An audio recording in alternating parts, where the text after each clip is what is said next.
ಇಬ್ರು ಅಣ್ಣ ತಂಗಿ. ಅಣ್ಣ ಲಂಡನ್ನಲ್ಲಿದ್ದಾನೆ, ತಂಗಿ ಮುಂಬೈಯಲ್ಲಿದ್ದಾಳೆ. ಇಬ್ರೂ ಕೂಡ ಇಂಟರ್ನ್ಯಾಷನಲ್ ರ್ಯಾಷನಲಿಸ್ಟ್ ಕಮಿಟಿಯ ಸದಸ್ಯರು.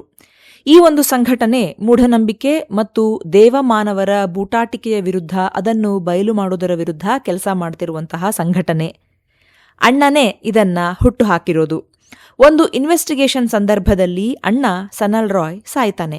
ಪೊಲೀಸರು ಅದನ್ನ ಆತ್ಮಹತ್ಯೆ ಅಂತ ಹೇಳ್ತಾರೆ, ಆದರೆ ತಂಗಿ ನಿಖಿತಾ ಇದು ಕೊಲೆ ಅಂತ ನಂಬಿ ತನಿಖೆಗೆ ಇಳಿತಾಳೆ. ಇದು ನಿಖಿತಾ ರಾಯ್ ಎನ್ನುವಂತಹ ಒಂದು ಮಿಸ್ಟ್ರಿ ಹಾರರ್ ಸಿನಿಮಾ. ಡೈರೆಕ್ಟರ್ ಅವ್ರು ಬಂದು ಕುಶ್ ಎಸ್ ಸಿನ್ಹಾ ಅವರು. ಜಿಯೋ ಹಾಟ್ಸ್ಟಾರ್ನಲ್ಲಿ ಲಭ್ಯವಿದೆ. ರನ್ ಟೈಮ್ ಸುಮಾರು 1 ಗಂಟೆ 55 ನಿಮಿಷ.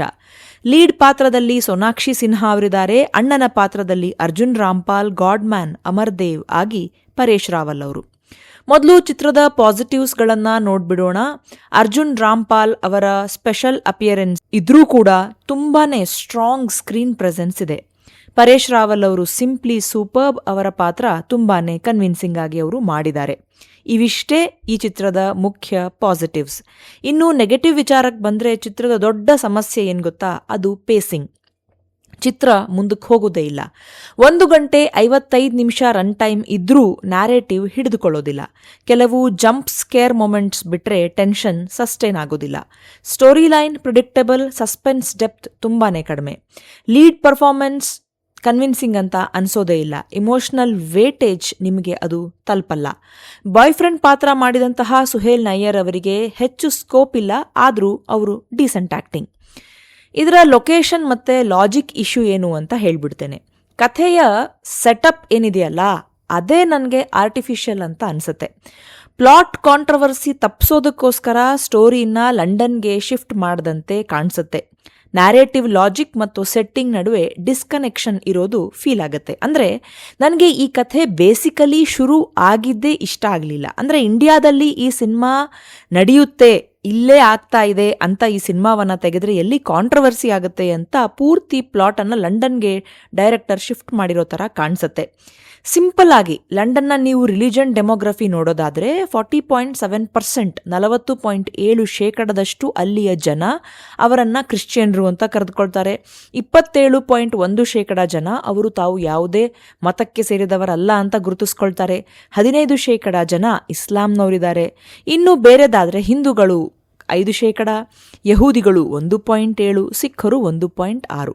ಹೀಗಿರುವಾಗ ಒಬ್ಬ ಹಿಂದೂ ಹೆಸರಿನ ಬಾಬಾ ಲಂಡನ್ನಲ್ಲಿ ಗಾಡ್ಮ್ಯಾನ್ ಆಗಿ ಅಲ್ಲಿದ್ದು, ಈಕೆ ಇಲ್ಲಿಂದ ಮುಂಬೈಯಿಂದ ಅಲ್ಲಿಗೆ ಹೋಗಿ ಅದನ್ನ ಡಿಬಂಕ್ ಮಾಡೋದು, ಇದ್ಯಾಕೋ ಕತೆಗೂ ಲೊಕೇಶನ್ಗೂ ಸೆಟ್ ಆಗೋದಿಲ್ಲ ಅಂತ ಅನ್ಸುತ್ತೆ.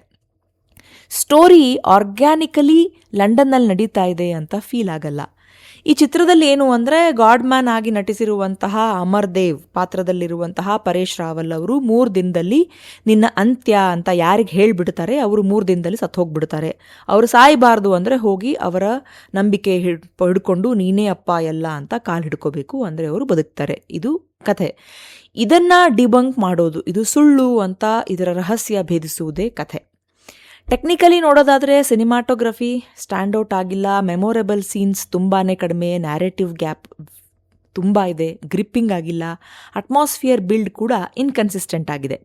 So my final verdict, mystery horror ಜಾನರ್ನಲ್ಲಿ ಸ್ಟ್ರಾಂಗ್ ರೈಟಿಂಗ್ ಇರಬೇಕಾಗತ್ತೆ, ಅದಿಲ್ಲಿ ಕಾಣಿಸಲ್ಲ. ಕೆಲವು ಪರ್ಫಾರ್ಮೆನ್ಸ್ ಮೊಮೆಂಟ್ಸ್ ಬಿಟ್ಟರೆ ಓವರಾಲ್ ಎಕ್ಸ್ಪೀರಿಯನ್ಸ್ ತುಂಬಾನೇ ಡಿಸಪಾಯಿಂಟಿಂಗ್. ಮೈ ರೆಕಮೆಂಡೇಶನ್ ಸ್ಕಿಪ್ ಮಾಡಬಹುದು. ನಿಮ್ಮ 1 ಗಂಟೆ 55 ನಿಮಿಷವನ್ನ ಉಳಿಸ್ಕೊಳ್ಬಹುದು. ನೀವು ಇನ್ ಕೇಸ್ ನೋಡಿದ್ರೆ ನಿಮ್ಮ ಅಭಿಪ್ರಾಯವನ್ನ ಕಾಮೆಂಟ್ನಲ್ಲಿ ಹೇಳಿ. ನಿಮಗೆ ನಮ್ಮ ಚಾನಲ್ನಲ್ಲಿ ಮೂಡಿ ಬರುತ್ತಿರುವ ರಿವ್ಯೂಗಳು ಇಷ್ಟ ಆದರೆ ಬಾಳೊಂದು ಭಾವಗೀತೆ ಚಾನಲನ್ನು ಸಬ್ಸ್ಕ್ರೈಬ್ ಮಾಡಿ, ಲೈಕ್, ಶೇರ್ ಮತ್ತು ಕಾಮೆಂಟ್ ಮಾಡಿ.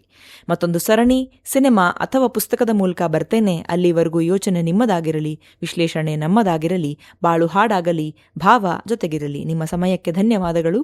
ಮತ್ತೆ ಸಿಗೋಣ.